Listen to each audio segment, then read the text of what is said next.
At 5, a possible connection to the missing Skelton brothers. Yeah, this comes after the remains of 3 children were found in a box in Montana. Could that be linked to the 2010 disappearance of the Michigan boys? Tonight we have Team 7 coverage. Our Andrea Isom is taking you inside the investigation in Montana. First, we begin with 7 investigator Jim Kirchner. He's live in Morenci, where those boys were last seen, and that was 7 years ago. Jim, how is the latest development possibly being received there? Well, Stephen, it's certainly mixed reviews. People here still have a lot of hope. This is still the small town with the big unsolved mystery. And as I speak on the loudspeakers up here, Christmas carols are playing, but it's hard to be festive when people here are thinking that 3 of their own small boys could have been taken from here all the way out to Montana. Hopefully it's not them. Hopefully our prayers have been answered that they're still alive somewhere. You know, that's what we've been praying for and hoping for, of course, all this time. This small town refuses to give up hope. The flyers of Andrew, Alexander, and Tanner still hang in the storefront windows 7 long years later. Their father, John Skelton, said he turned them over to an underground group to protect them from their mother. He's in prison for kidnapping and has never said much more. Did the so-called group somehow take the boys to Montana? My gut tells me that it's a good possibility, but my heart tells me I don't want it to be them, just in hopes that they are still alive. From the hardware store to the barber shop across the street and every store in between, the people don't want the mystery to end in the worst possible way. Evidence of 3 young boys who died out in Montana. Well, I'm hoping that it doesn't have anything to do with the missing boys. But then again, I mean, if it does, at least we'll have some closure one way or the other. I think it's far-fetched. I mean, Montana's a long ways away from here, you know, talking 2,500 miles. Now, next hour at 6, this small town became one big family as people turned out to volunteer their time and search for Andrew, Alexander, and Tanner 7 years ago, how they're remembering them out to Montana.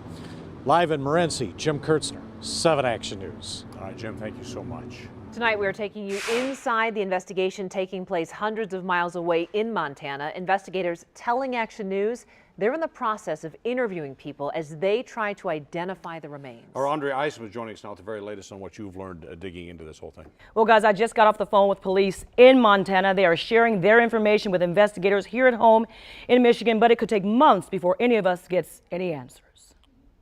Hoping to come to some conclusion on at least the remains that we have here, if not, you know, the case that exists there in Michigan. Michigan and Montana may be miles and miles apart, but there could be a chilling connection. According to cops in the city of Missoula, Montana, something precious and rare was discovered inside this small wooden shed. Human remains, teeth, bones of 3 children, all of them under the age of 10. Most of Metro Detroit remembers the tragedy in the small town of Morenci, Michigan. It will forever be known for the disappearance of the Skelton brothers. Andrew, Alexander, and Tanner vanished 7 years ago, the day after Thanksgiving. This after a visit with their father, John Skelton, who claims he gave them to an underground organization to protect them from their mother. Could the remains be those of the little Skelton boys? All of them were under the age of 10 as well when they vanished without a trace. The bone fragments and loose teeth were found in a box. They were not hidden in the shed, says detectives.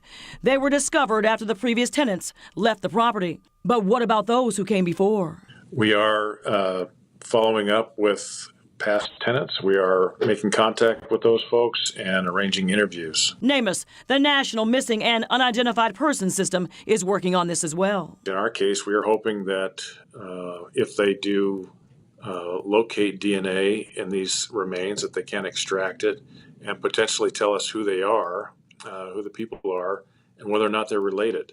And if they are connected to any other missing cases across the country, like the Skelton brothers missing in Michigan. We're so premature in making any determination about these remains. It's hard to say that we even have any connection to the state of Michigan with this. So at this point, I guess I would just ask them to be patient and let this investigation proceed as far as it can. And, you know, if we have some news, or if the Michigan State Police has news to help add some closure for them, that's our biggest wish. Look at those faces. Right now, it's all in the hands of the DNA experts. It could take months before we find out who those children are.